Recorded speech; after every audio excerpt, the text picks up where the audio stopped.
नमस्कार, मैं आप सभी के साथ राजीव झा और आप देख रहे हैं सन एक्सप्रेस।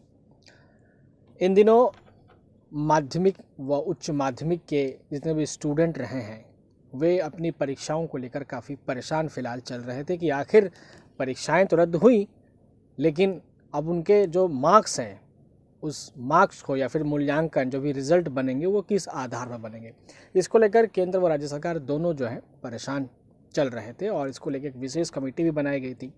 वह विशेष कमेटी ने अपनी रिपोर्ट सुप्रीम कोर्ट को भेज दी है। अब जो है बोर्ड बन चुके हैं और बोर्ड के तय फार्मूले के आधार पर स्टूडेंट्स का रिजल्ट बनाया जाएगा। और इस आधार इतना आसान है कि लोग या भी जो भी स्टूडेंट है खुद पता कर सकते हैं रिजल्ट। 30 और 40 के आधार पर नंबर बनाए जाएंगे। हम बताएंगे कि ये 30-30-40 आखिर है क्या। तो central board of secondary education ने गुरुवार को 12वीं का रिजल्ट तैयार करने के लिए तय किए फॉर्मूले पर सुप्रीम कोर्ट को अपनी रिपोर्ट सौंप दी। बोर्ड के तय किए गए क्राइटेरिया के मुताबिक इस साल 12वीं का रिजल्ट 30.30.40 के फॉर्मूले पर तय किया जाएगा। मार्किंग स्कीम की डिटेल देते हुए सीबीएसई ने बताया है कि 10वीं और 11वीं के 5 में से जिन 3 सब्जेक्ट्स में स्टूडेंट्स ने सबसे ज़्यादा स्कोर किए होंगे उन्हीं को रिजल्ट तैयार करने के लिए चुना जाएगा।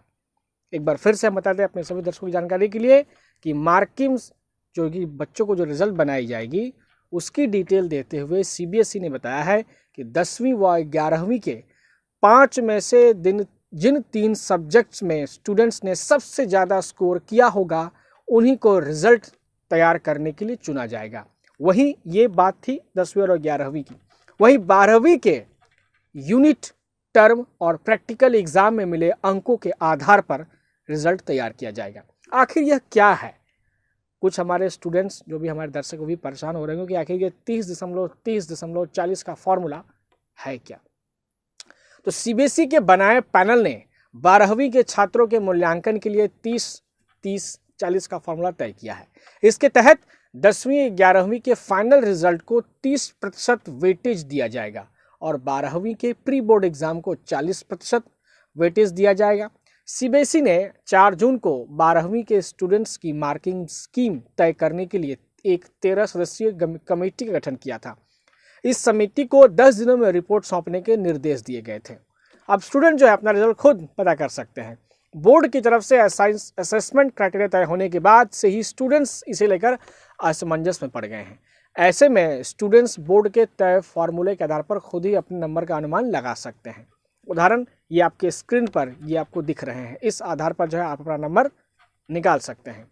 अब 285 नंबर का 30%, 470 नंबर का 30% और 450 नंबर का 40% निकालकर आप अपना रिजल्ट खुद ही पता कर सकते हैं। ऊपर लिखे अनुमानित अंकों के आधार पर 10वीं के 85.5, 11वीं के 141 और 12वीं प्री बोर्ड के 180 नंबर जोड़े जाएंगे।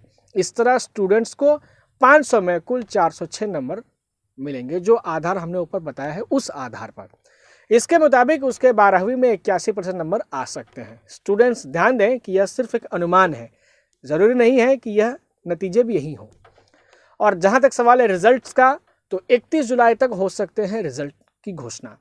मामले में सुनवाई के दौरान बोर्ड ने यह भी बताया कि तय किए गए क्राइटेरिया के आधार पर जारी रिजल्ट से असंतुष्ट स्टूडेंट्स अगर परीक्षा देना चाहते हैं तो उनके लिए बाद में अलग से व्यवस्था की जाएगी। बोर्ड ने यह भी कहा है कि अगर सब कुछ सही रहा तो 31 जुलाई तक रिजल्ट जारी कर दिया जाएगा। तो हम उम्मीद करते हैं कि जितने भी 12वीं के स्टूडेंट हैं, खासतौर से सीबीएसई बोर्ड से रिलेटेड, उन्हें ये जानकारी बेहद महत्वपूर्ण लगी होगी। साथ ही साथ जो वेस्ट बंगाल गवर्नमेंट की जो 12वीं के जो रिजल्ट बनाए जाएंगे उसको लेकर अभी तक उस तरह की कोई जो कमेटी है उस तरह की अभी तक रिपोर्ट पेश नहीं कर पाई है। बहुत जल्द उसकी भी जो रिपोर्ट पहुँच जाएगी। और आज ही ममता बनर्जी जो कि मुख्यमंत्री हैं बंगाल के, उन्होंने पत्रकार सम्मेलन में कहा कि असेसमेंट का रिपोर्ट अभी तक भले ही हमारे तक नहीं पहुंचा है, लेकिन 12वीं का रिजल्ट जो है जुलाई में पश्चिम बंगाल बोर्ड के विद्यार्थियों के लिए निकाले जाएंगे। तो हम पश्चिम बंगाल बोर्ड पर भी अपनी नज़र बनाए हुए हैं। इसी तरह की तमाम जानकारी के लिए लगातार बने रहिए सन एक्सप्रेस के साथ। धन्यवाद।